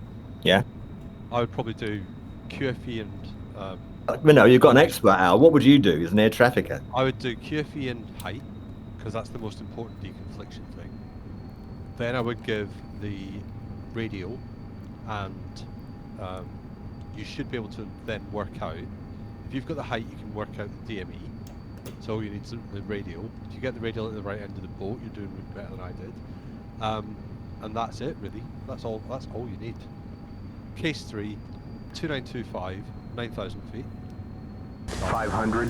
And then Marshall in the 137. Then I think that's all you actually need. And your time. Everything. And your push time. Yeah, Marshall 137, push time 05. 300 feet. Crash landing. That's the way I would do it. 200 feet. Sounds good to me. Because you want the read back as well. You want the read back to the same critical set, which is the QFE. 50, 30. That way no one's going to bump into anyone else. Quite. And go on my other point about... I'm just going to say the radio change at 3 miles, you know, at the vinegar stroke. What would Aid have told me had I got to him before I hit the water? I would have said, hold the ball. Oh, great. And then, okay. Then after that, when you appeared on the camera, I'd give you come right for line up, you know, more power, less power, Oh, I see. You give me a talk down, basically. Yeah, talk you down onto the deck from that last mile and a half. Okay. Well, I must say, I'd have rather not had the frequency change and also forfeited your dulcet tones, really. Well, I'm because I switched to this Virpil throttle. I've got rotary knobs for my radios, so it never occurred to me because I just thought, well, you just reach down and go twiddle, or you like Mike said, you map a switch so that up gives you upper frequency on radio 1 or upper stud, and down gives you down a stud on radio 1. But it depends on whether you've got the spare stuff to map. Well, I mean, I can always map it to voice attack. Could I just make a really down the runway. Could I make a really simple suggestion? Go ahead. We have 2 radios in the aircraft, right? We set one to the 3 mile frequency and one to air traffic. The only possible issue there is you're listening to both LSO and Marshall. Quite. Correct, but you should know the Marshall's voice. And one goes in one ear and one goes in the other ear. Or in my case, it goes in one out the other. Well, possibly. As an alternative, could we do it prior to so maybe out at 5 miles, where you're still at 1,200 feet level, and you don't actually have to start doing anything, so you're not descending. You're straight and level on speed, and maybe just gives you a little bit more time. Just a thought. So what we're saying is we develop our own case 3. We amend case 3 just because of the limitations that we have. Okay. My other thing is I've just found out I was muted, so I couldn't say something. But I would like to quote James Get's quote of the calm quote of the evening, because he calls to me at one point on speed. I've got the aircraft screaming at me that it's about to stall with crosswinds throwing me about. 1 minute it's going 400 knots, next minute it's going sub 120, and I'm going, and he goes, on speed please, and I'm going like that, fighting with the aircraft, trying to keep it on the. No, it was hard. With respect, Simon, that sounds very much like a you kind of problem. Yeah, it does a bit. Yeah, it was a very you problem, and I brought AIDS parenthood into question as I came in on that first approach. James, you were saying call sign only frequently. What did you mean by that? So kind of to Will's point around not what I didn't want you to do was have a whole conversation with Aid as you checked in, to tell him your date of birth and what colour socks you're wearing. Just to jump on the frequency and say your call sign, and that's enough. You guys wear socks? I would have heard your Springfield 1, and I would have responded, Springfield 1 LSO, call the ball. That's what you called to me about 15 times. Well, you kept coming round. I kept hoping you'd bugger off and die, but you didn't. I never saw the carrier. I never got eyes on it at all. No, me neither. I never saw an aircraft in my screen either. James, I cocked up on the stat because you gave me a different heading, didn't you? So yes, that's a really good point actually. I completely cocked up for the first 3 aircraft the final bearing. So I gave you the correct radial, is my get out of jail free, but the final bearing I gave you was incorrect. Well, I thought I'd not cheat a bit, but I put, because I knew we were on the same radial as the final, so I just put the final in, which is why I was on the wrong one. Yeah, makes sense. But then spotted it, caught it, and that's what showed me my error as well. So my apologies for that. That was absolutely my screw up. But we also noticed discrepancies. You know, when you start the mission, it comes up with a briefing. It gives the BRC of the carrier, and then when you see the carrier on the map, it's a totally different heading. And we were confused as to why. We thought there was one heading for the boat, but in actual fact, it was on a different heading, and that's. Again, we discovered that part way through, and we were like, what? How's this happening? That would explain why my needles did not agree with my course line at all. Yeah. Well, we need to have a bit of an investigation into it, because so much that was carefully planned was just so terribly wrong. And it's frustrating because you've all turned up, and it's just not worked as it should have, you know. I've got something to say about that, though. Despite it going completely tits up, we dealt with it. We did what we needed to do. Yeah, but we lost a few. Did we? Yeah, 2 in the sea. Ah, bugger. That's a bit of an unacceptable loss rate for I an evening's training. I thought it was 3 of us. Because, Will, did you go into the sea? Yeah. Okay. Jeff went in I and went I went in. I Three of would us. count that as unacceptable losses on a Case 3 training night. If I would have known that, yeah. But Mind you, I don't think I'd have flown in weather like that in the first place. Personally. Well, you shouldn't. You shouldn't have, Will. I should have gone to the pub. I was very careful. I made it rainy, and I put the cloud. It should have gone through about where you were stacking, so that you were flying on instruments in the hold. But after you came out of it, you should have come out through the bottom of the cloud at 4,000 feet. There shouldn't have been a crosswind, and you should have just been able to fly down to the carrier. Oh, The there was still lightning down at 1,200 feet. Oh yeah, but that was kind of eye candy. But you shouldn't have had that crosswind. No, sure. And the turbulence. That was what killed me, was the turbulence. It just picked my aircraft up, threw me upwards, and I lost speed, gained speed, and then it just pitched me nose down into the water. Well, from now on, turbulence will be on for everything we do, because we've got to learn to fly with it, and we've kind of avoided it through the OCU. But now apparently it's fairly realistic, so we're going to include it. Yeah, the Tomcat's pretty lively in those conditions. Just a quick point. I thought the 30 miles call was a bit short, because by the time you get all the information, you're well within 20, 15 miles of the carrier. Yeah, again, it's NATOP. We've just taken everything from the NATOP. The latest point to call in is 30 nautical, but they discourage calling in closer than 40, further away than 40. Okay, well, when I come off the tanker, I was about 32 miles away.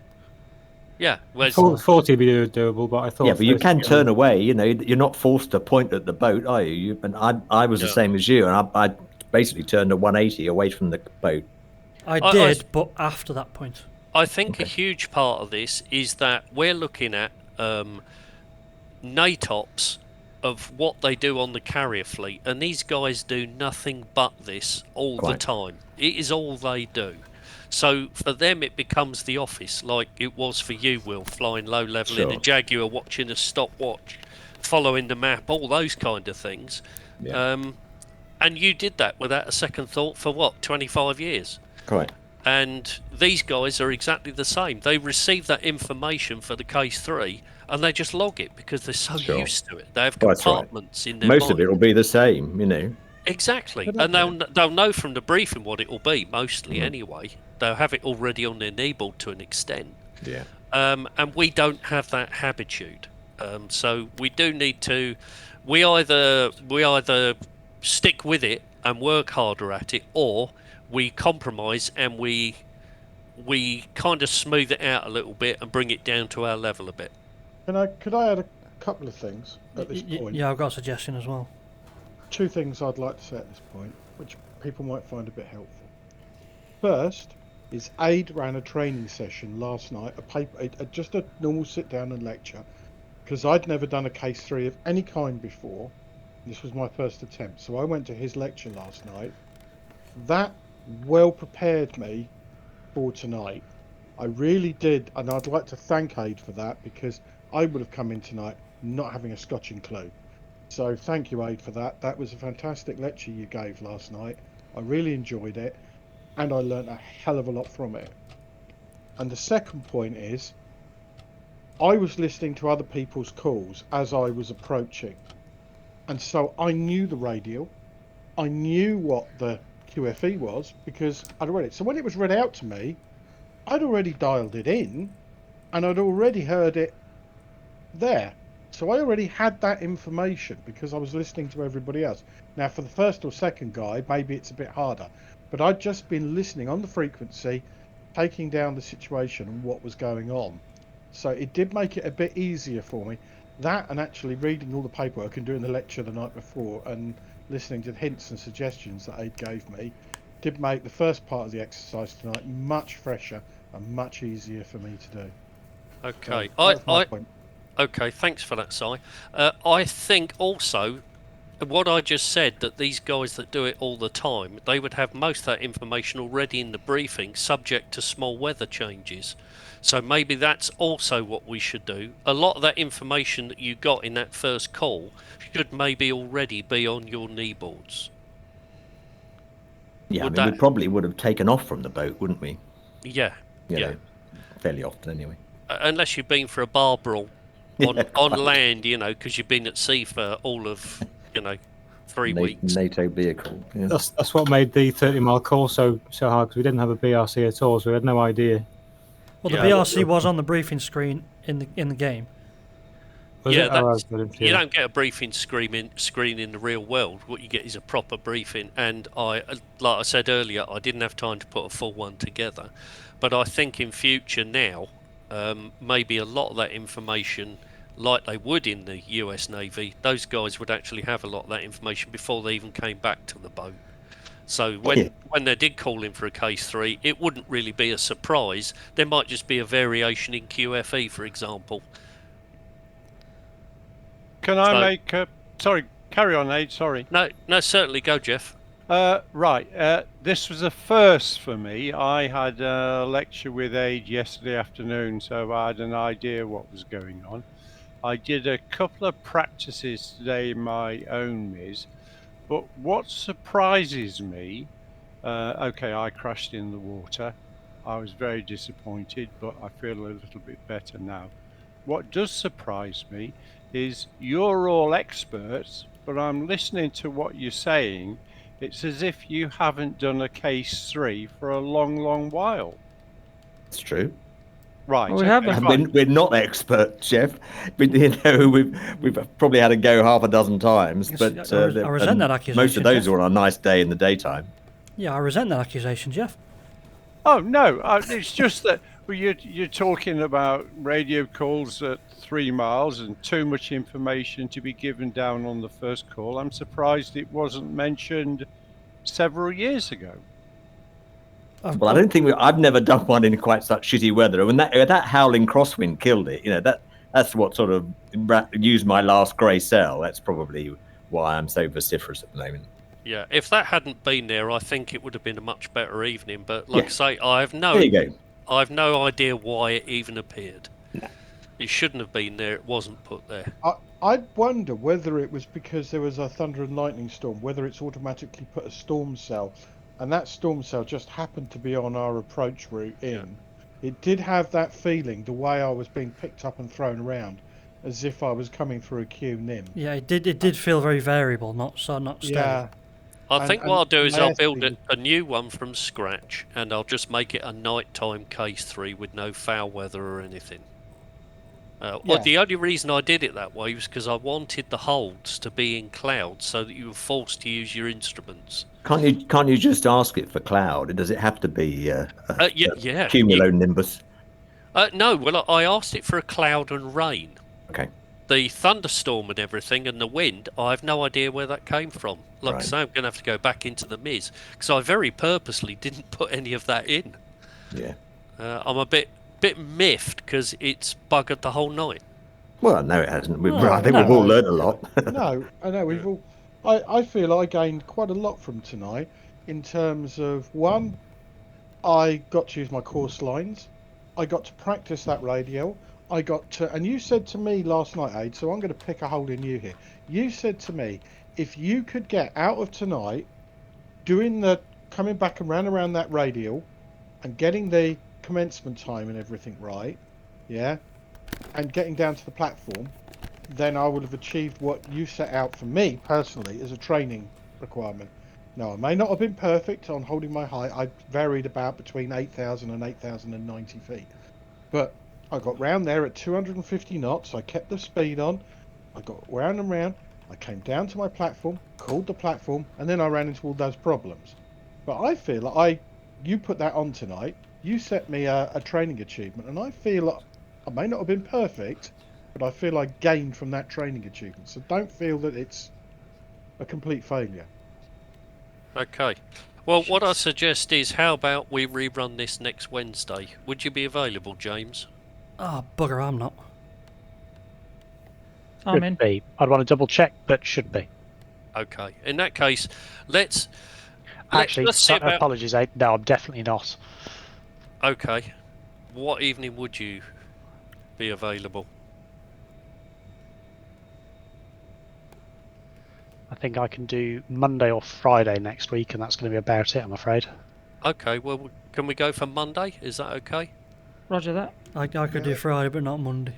Okay. I'll do a new Miz from scratch, and I can do Monday. And I can test flight before Monday as well. Simon got to test his rubber dinghy out as well. Okay. Can we talk about tanking? Yeah, I've got a video of you tanking, Will. I was watching it. Oh, goody-o. That Right. most of it wasn't tanking. Floor's yours, Will. Well, I was just going to ask, do we have any night tanking SOPs? Or are we do we just use the daytime ones? We use the daytime ones, but with the night flying lights SOP in there. Okay. So that's just setting your cockpit up. There wasn't nobody. It wasn't briefed. It was, if you fancy going to the tanker, would some of you bugger off so that we don't get too many people on the boat? But the people didn't join the tanker, other than right behind it. Nobody went up onto the port wing, and then go to the appropriate hose. So there was in fact, the tanker itself told me that there were chicks. I think he said 1 mile behind or some such. That would probably have been me. And 1,000 feet low. So they were at 190. So I think all I'm trying to say is we ought to reiterate the SOPs for joining a tanker and leaving a tanker, because again, when I came off my basket, which was fairly often, knowing where I dare go. I didn't. So I just kind of stayed there until somebody said they were leaving the tanker. I thought, well, I'll follow him. That'll hopefully, I won't bump into anybody in the process.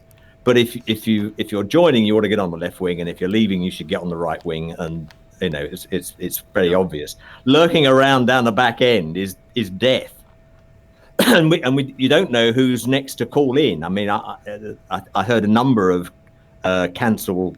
Whatever the word is, cancel tanking, because the wrong hoses were coming out at the wrong time, which is the last thing anybody wanted. Yeah, I have to say, I'm afraid that's down to laziness. Everyone's done tanking. They've all done the SOP. This has been mentioned after every time we've tanked as a group for the last 6 months, and still nobody does it. So, I think in their defence, it was the night that was doing it. They were a bit scared of going too close to the tanker. But if you don't go close enough, you can't see the bloody thing. Yeah. So you need to grab a hold of a nav light and cuddle it really, and get in front of his wingtip nav light, and then you're out the way of all the chicks. Yeah. Anyway, here endeth the lecture. I was on observation while you were tanking, and as soon as you come off, I buggered off to give you room. Yeah, thank you. Can I ask a question, Will? Have you, when you were doing this for real, did you ever practice tanking at night? Oh yeah, oh crikey, yeah. Is it easier or harder? Is it? Well, I mean, I was current, very current tanking at the time, so it didn't bother me whether it was day or night. So it's irrelevant. It's not the same. It's not like us. We tank, I don't know, once a week maybe, if that. Whereas if I was in a tanking scenario for whatever we were doing at that particular phase of life, you'd be on the tanker almost every day. Wow. Right, I had to use MVGs for that because I couldn't see the tanker at all. Oh right, couldn't see the basket at all. Oh, that makes me feel a lot better because you and Yogi were in and out and with one prod. I thought, bloody that. Were you on MVGs, Yogi, as well? Yes, but I didn't use them. Well, I used them up to a point on the tanker, and then because you get that glare off the left-hand side of your cockpit, and the MVGs. Anyway, it doesn't matter. Yes, I did use the MVGs. Have you guys got a good light on the probe? Yeah, not bad. Yes. Well, that's what lights up the basket. Yeah. I don't. Okay.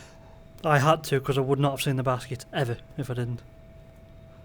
Right. Well, we didn't. I didn't tank for real with MVGs. It was always one eyeball and the glims on the basket. Really. Yeah, I think the tanker lights are notoriously crap in DCS. Okay. Right, so we go for a rerun next Monday. I'll have everything sorted and a proper brief for that one, and I'll rewrite the Miz from scratch so that there's gutted I nothing can't left join. in it. I thought Right. I'd just share the tack view. Don't know if you can see my screen, but if you look at the angle of my aircraft to the boat,